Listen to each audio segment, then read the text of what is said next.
The graduation thesis focuses on the conservation and restoration project of the stone portal of the Church of San Giovanni Battista in Matera.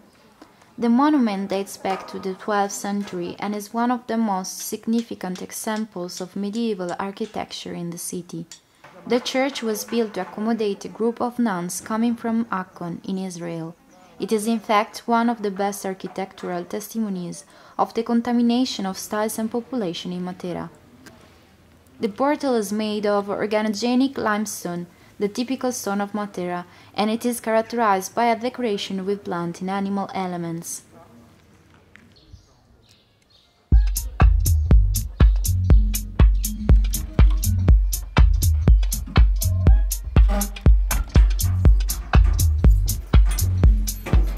During the work, all the phases of the restoration were dealt with. The photographic and graphic documentation in order to study the artifact in depth. The cleaning aimed at removing the superficial deposits accumulated over time.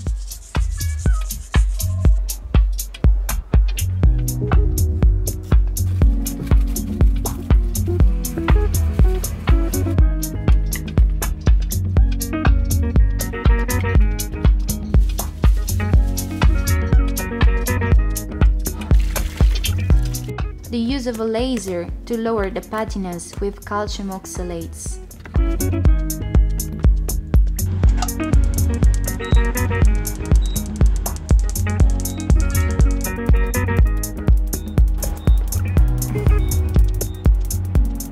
The removal of previously made and no longer suitable fillings.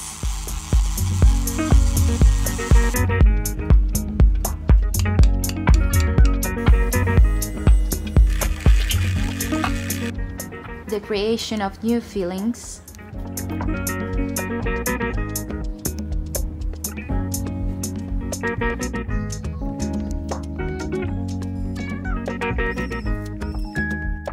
And the removal of unsuitable whitewashed dresses. During the work, it was also necessary to resist the choice of a restoration carried out in the late 80s. To insert a stone slab which was aimed at conserving a portion of the original stone. Due to conservative needs, it was not possible to remove the stone slab. It was therefore decided to perform an aesthetic treatment by reintegrating the continuity solution and chromatic lowering.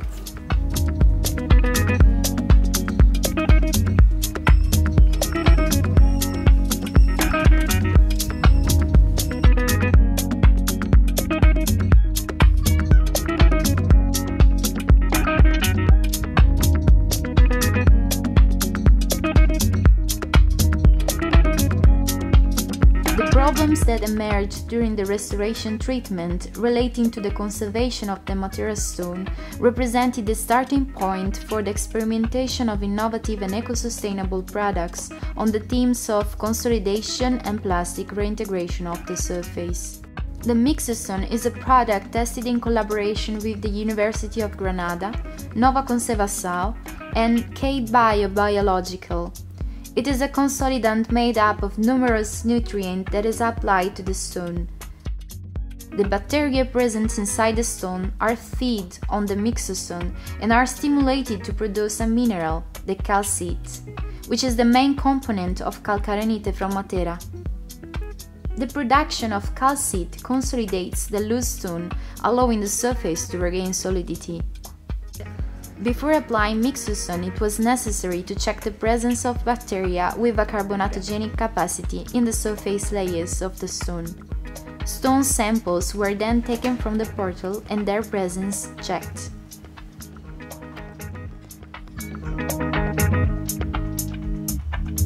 Furthermore, stone characterization tests were conducted to investigate its properties relating to its water absorption capacity, with the Carsten tube and sponges test.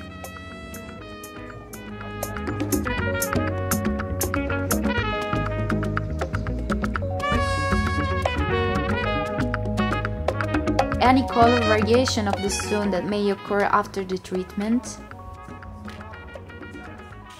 and its mechanical properties through the drilling test, which investigates the resistance of the stone to perforation and therefore its compactness.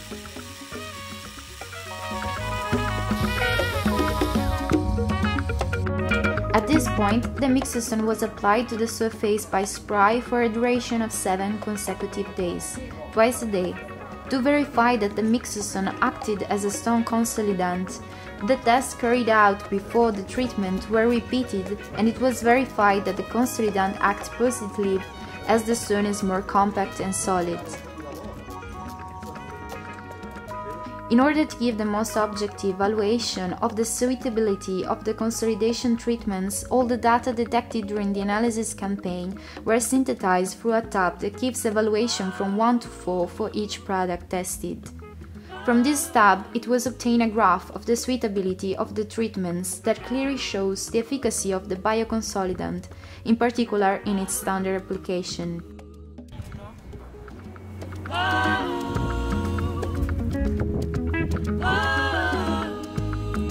Knucklecap is a product formulated and developed by Enea on the occasion of the bilateral project Italy-Mexico cooperation.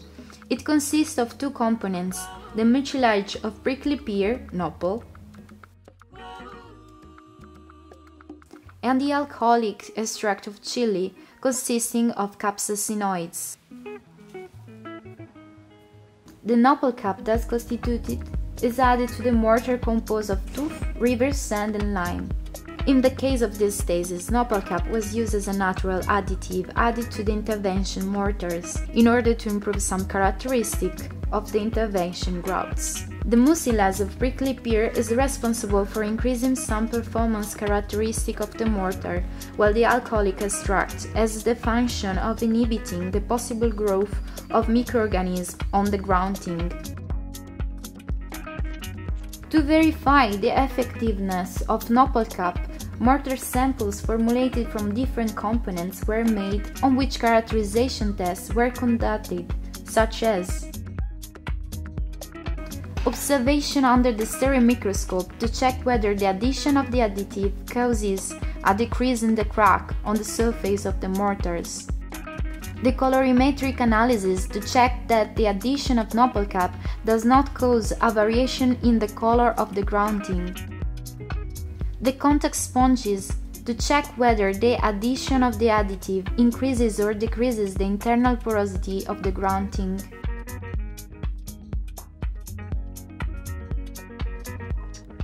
And the drilling test to examine that the addition of Knucklecap increases or decreases the hardness of the intervention mortars.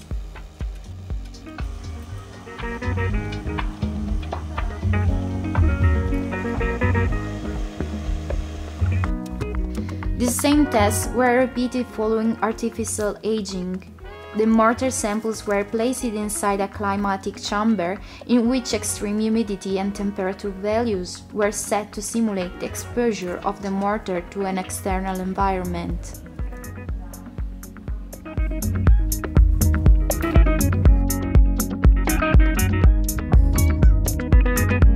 As in the other experimentation, the synthesis of the analytical campaign results was conducted through the creation of tabs with an efficacy evaluation from 1 to 4.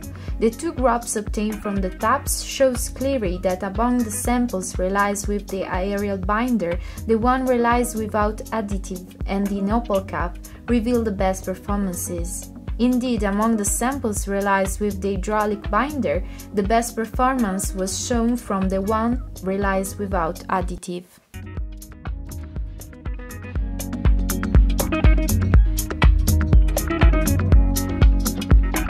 To make the restoration even more sustainable, we calculated the carbon dioxide emission emitted during the intervention in order to neutralize them through the planting of trees. This index is called the carbon footprint.